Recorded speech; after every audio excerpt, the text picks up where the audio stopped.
Hallo Lieblings, guten Tag. This is your German language trainer Charvi Sharma and you're watching Kochiva. So in today's lesson, we will be starting with Lektion 5. So Lektion 5 is a very important part because we are going to cover two very important topics, namely the possessive pronouns and the modal verbs. So after today's class, you will be able to add dramatic effect to your sentence, give a more impactful sense of what you want to say, and also use a lot of possessive pronoun words in your sentences.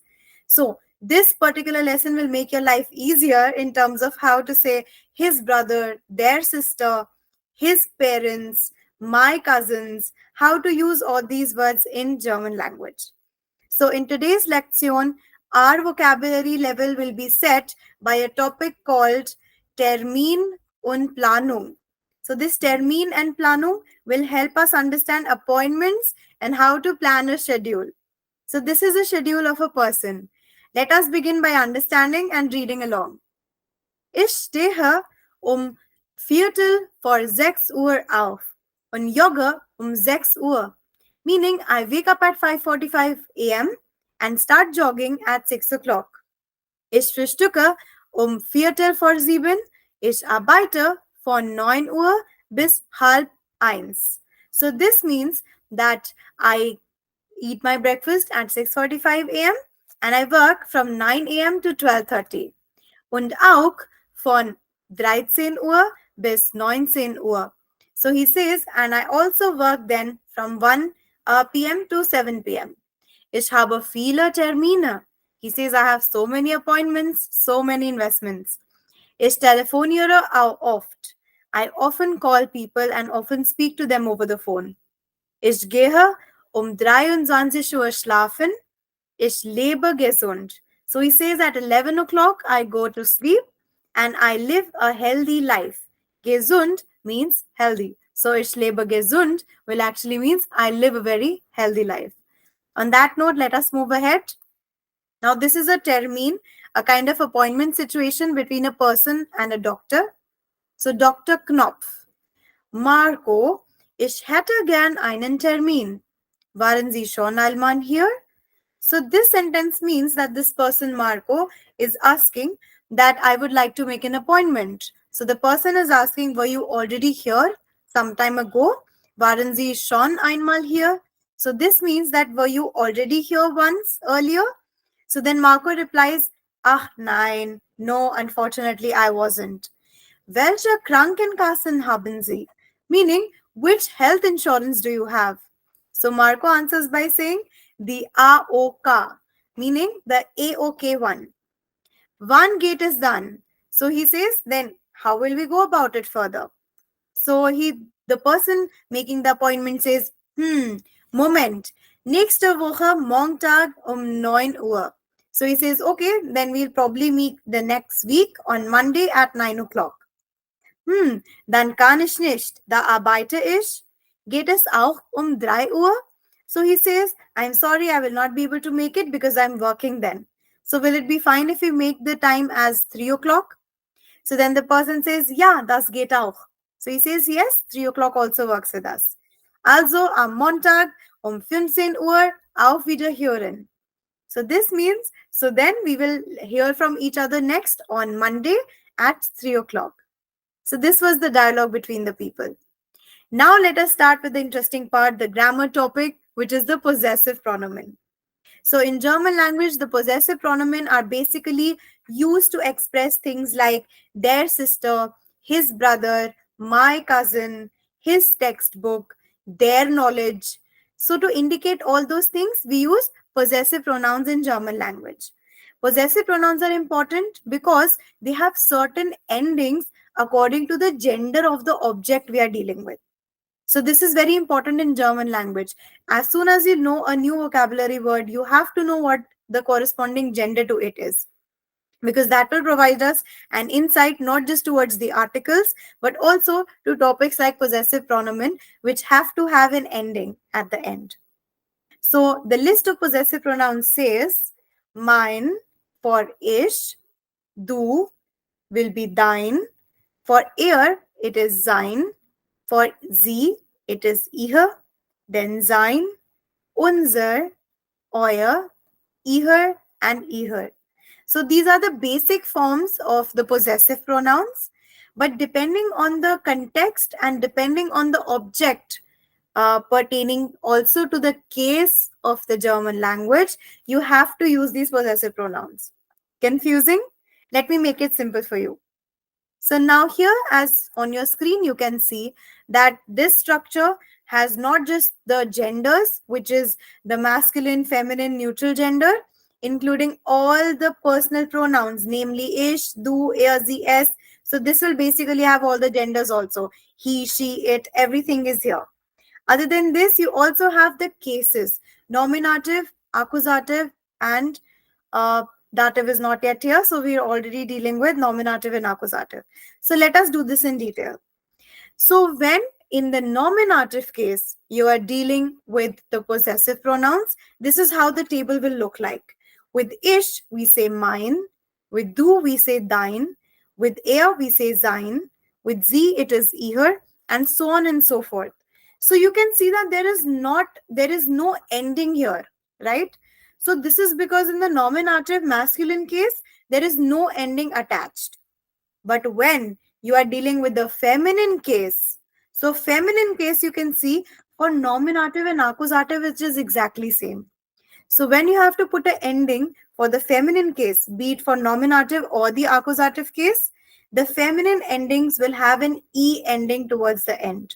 So mine now becomes miner, dein becomes deiner, sein becomes seiner, and so on and so forth. For the neutral gender also, there is no ending attached. For nominative and accusative both. So this makes our life easier, isn't it? So nominative masculine doesn't have any ending. Now feminine, nominative, accusative both have E endings. For neutral, nominative and accusative do not have any endings. For plural, again, both nominative and accusative will have E endings. All right. Now, what is a major difference between the nominative and the accusative here in possessive pronouns? As you can see, the table for the accusative masculine has changed. So for accusative masculine, you will have to put en endings with your possessive pronouns. So this means that mine will now become meinen, dein will now become deinen, sein will now become seinen, and so on and so forth. Let us look at a few examples to understand this better. The first example says, Das ist mein Bruder. That is my brother. So here, mein Bruder is in the nominative case, which is why there is no ending attached because Bruder is masculine in gender and it is coming in the nominative case. The second sentence says, Das sind seine Brüder. So plural. So again, seine Brüder is plural and masculine, right? So we are having E ending because of the plural form. Das ist unser Hund. Again, unser Hund is coming in the nominative case and Hund is masculine. So nominative case, masculine, there is no ending. Das sind ihre Hunde. So here we are putting ihr and there is E ending coming because Hunde is plural. So in nominative plural, we have the E ending. So basically the crux that you get from possessive pronouns is this. That firstly, you'll have to understand in what case are you going to apply the possessive pronoun. Is it the nominative case or is it the accusative case? That is of the utmost importance. So first, understand what case you have to apply the possessive pronoun in. And number two will be identifying what is the object that you're dealing with. Are you dealing with something that belongs to you? Is it something feminine? Is it something masculine? So the gender role comes here. So if it is feminine in gender, it will have E ending. If it is neutral, it will not have any ending. If it is masculine nominative, it will have no ending. If it is masculine accusative, it will have en ending. And if it is plural, for both nominative and accusative, it will just have an E ending. So this table has to be memorized by heart. If you cannot memorize, try and understand the logic behind. So this is about it. So first step is going to be knowing the case. And the second will be knowing the gender of the object you're dealing with. And accordingly, you can place the endings to the possessive pronouns and answer them correctly. Now moving ahead, the second topic for us is the modal verbs. So modal verbs are very important in German grammar because they attach a lot of dramatic effect to the language. So instead of just saying, I go to the market, you can add a more dramatic effect by adding situations like ability or permission or, for example, some authority in some respect. So the ways to add all that are by using the words can, must, should, would, may I go there, would you like that, am I allowed to do this? All these words give a dramatic effect to your sentence. So this is why modal verbs are very essential. They are part of A1 as well as the A2 course. So modal verbs are very important in that respect. There are broadly 6 to 7 modal verbs, namely dürfen, können, mögen, müssen, sollen, wollen, and möchten. All of these are regarded as modal verbs for us. So what do these modal verbs do exactly? How do they change the sentence structure? Is there any change in the sentence structure, first of all? Well, modal verbs are used along with the regular verb. So regular verbs like to go, to sleep, to eat, to drink. So they are used in a combination with the other verb as well. In the previous classes, we've also learned that the German verbs always take the second position in a sentence after getting conjugated. Correct? But when the modal verbs are there in a sentence, then the situation completely changes. You can understand it this way. The modal verbs have a superior position in the German language thing. So what actually happens is, with introduction of modal verbs, the normal verb, which was earlier in normal circumstances conjugated and put in the second position of the sentence, will now go towards the end of the sentence without getting conjugated. So understand this, my friends, that the second position now is empty. So if there is no verb in the second position, what to put there? The modal verbs will be put in the second position after getting conjugated. So here is the sentence structure for all of you. With modal verbs in the picture, the first position will be taken up by the subject. Second position will be taken up by the modal verbs after being conjugated, followed by the rest of the sentence, which can incorporate the object, the preposition, whatever is there, the remaining sentence. And towards the very end, your regular verb will come without getting conjugated. So let us look at the examples that are mentioned here. For dürfen, the first example says, wir dürfen heute nicht ins Kino gehen. See how dürfen has been conjugated according to the verb wir, to the subject wir, and then the verb gehen, without getting conjugated, goes to the end of the sentence. Similarly, example for können says, sie können sehr laut singen. They can sing very loudly. So in this sentence, again, können has been conjugated according to the pronoun sie, and the verb singen, which is our regular verb, without getting conjugated, has gone to the end of the sentence. Similarly, dealing with mögen, wir mögen im Schatten spielen. So they are saying that we want to play in the shade, right? So mögen, being the verb, is getting conjugated according to wir, whereas the verb spielen is going to the last of the sentence. Ihr muss früh ins Bett gehen. All of you must go early to bed. So in this sentence also, müsst is getting conjugated according to the pronoun ihr, and the regular verb, which is gehen, has gone to the end without getting conjugated. I hope you have understood the trick now. With sollen, the example says, Sie sollen das Medikament nehmen. For wollen, Sie wollen am Samstag schwimmen. And lastly, we have, wir möchten Tee trinken. We would like to have tea. All right. So I hope that explains how modal verbs function in German language. And also, 90%, 95% of the sentences use modal verbs. Okay. And these modal verbs actually formulate a, you say, a relationship in the sentence along with the verb. So it makes the sentence very dramatic. You know, you can use authority, you can use most, you must do that, you must not do that. You can ask for permission, darf ich kommen, may I come in, right? So these modal verbs are really important in the German language in that respect. Moving ahead, let us understand the conjugation of modal verbs. The conjugation of modal verbs are not very similar to the regular verbs that we have dealt with so far. The modal verbs are conjugated in a different manner. So they don't follow the st ending, t ending. It is slightly different for the modal verbs. So let's see how they go. It is very important for us to remember that all modal verbs take up the accusative case in the German language. They pertain to the accusative case. So now let us take the first verb, dürfen. The conjugation goes like this. Ich darf, du darfst, sie es darf, wir dürfen, ihr dürft, sie dürfen. Können, ich kann, du kannst, sie es kann, wir können, ihr könnt, sie können. Mögen, ich mag, du magst, sie es mag, wir mögen, ihr mögt, sie mögen. Müssen, ich muss, du musst, sie es muss, wir müssen, ihr müsst, sie müssen. Sollen, ich soll, du sollst, sie es soll, wir sollen, ihr sollt, sie sollen. For wollen we say ich will, du willst, sie es will, wir wollen, ihr wollt, sie wollen. It is important to understand that for wollen, us English speakers really get confused because in English we say I will go there, right? So in that context, I am indicating something of the future tense. I will be going there.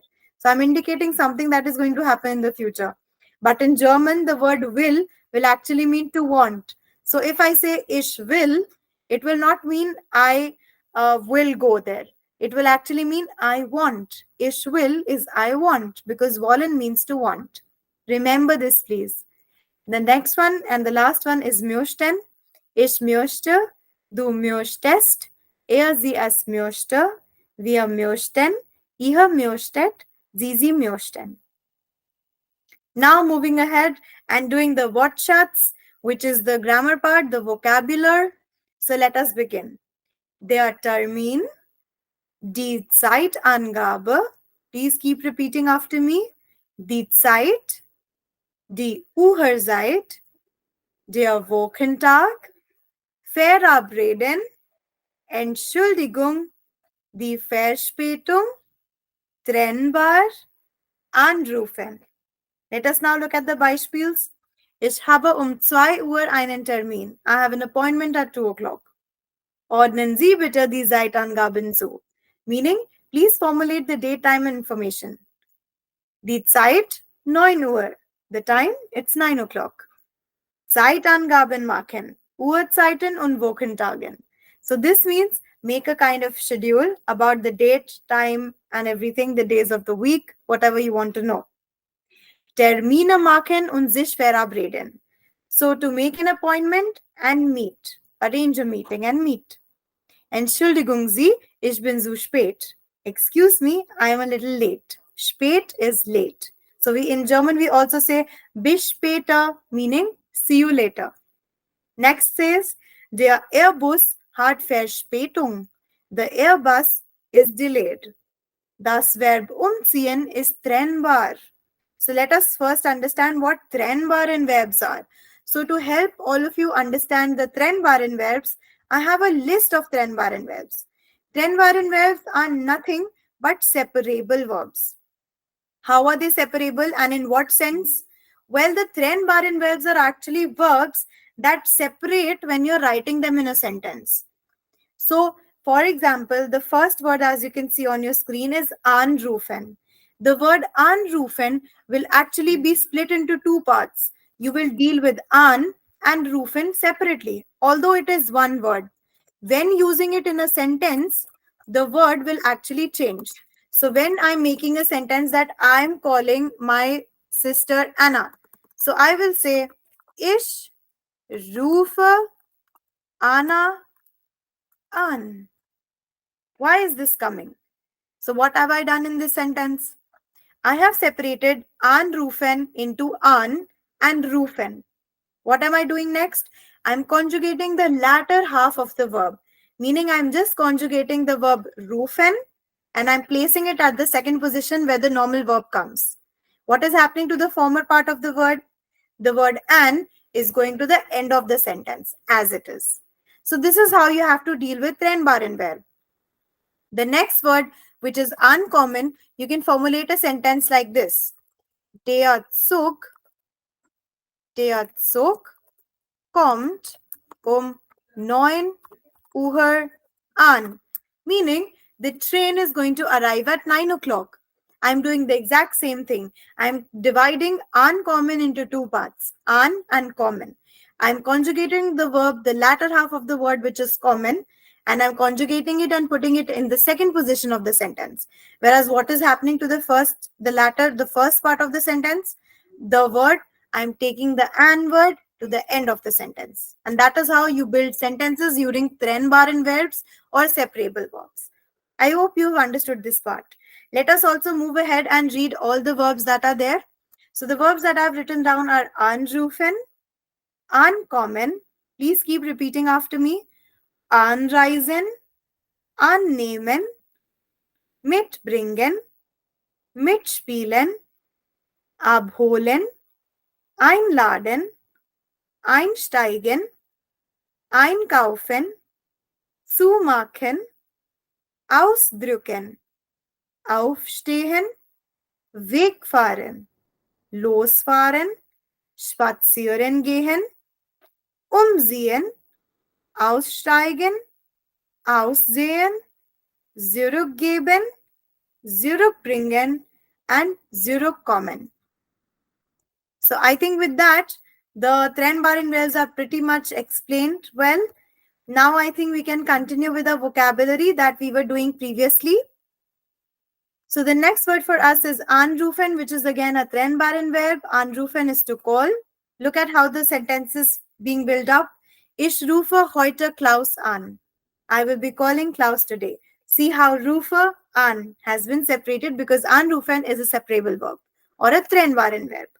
Moving ahead. Aufstehen, der Tagesablauf, zu zweit, frühstücken, ausgehen, gehen, die Mittagspause, die Verabredung, gehen, das geht nicht, schwimmen. Let us look at the Beispiels. Karl steht 6 Uhr auf. Karl wakes up at 6 o'clock. Wie ist dein Tagesablauf? What is your schedule? Ich stehe 8 Uhr auf. Dann. So the person is replying, I wake up at 8 o'clock and then I do this. So the schedule will follow. Arbeiten Sie zu zweit, meaning please work in pairs. Samstag Frühstück Alan im Café. So this says that on Saturdays, Alan eats his breakfast in the cafe. Ich gehe am Samstag aus. I'm going out on Saturday. Sie geht 11 Uhr schlafen. She goes to bed at 11 o'clock. Die Mittagspause ist von 12 bis 1 Uhr. This means that the lunch break is from 12 to 1. Morgen habe ich eine Verabredung mit Julia. Tomorrow I have a date or tomorrow I have a meeting with Julia. It will depend on the context in which you're using it in. Gehen wir ins Kino? Nein, das geht heute nicht. Are we going to the cinema? No, it's not working out for me today. Gehen wir heute schwimmen? Are we going for swimming today? The next set of words says treffen, der Abend, das Kino, der Zirkus, tschüss, bis dann, der Park, der Zoo, die Disco, das Rollenspiel, Zahnarzt oder der Arzt. Let us move ahead to the Beispiel. Treffen wir uns am Mittwoch? Ja, das geht. Can we meet on Wednesday? Yes, that's good with me. Gehen wir heute Abend ins Kino? Das geht nicht. Are we going out today for the cinema? No, it's not working out for me. Am Sonntag gehen wir in den Zirkus. On Sunday, we'll be going to the circus. Zur Verabschiedung sagt man Tschüss. So towards the departure or towards leaving, one says bye-bye. Tschüss is bye. Zur Verabschiedung sagt man auch bis dann. So towards leaving or towards departure, one says, okay, see you till then. In der Mittagspause geht Roller in der Park. So this says Rolf goes in the park during the midday break. Jenny geht am Samstag in die Disco. Jenny geht on Saturday in the disco. Arbeiten Sie zu zweit und bereiten Sie eine Rollspiel vor. So this means work in pairs and prepare a role play. Ich gehe nicht gern zum Zahnarzt. I do not very often go to the doctor.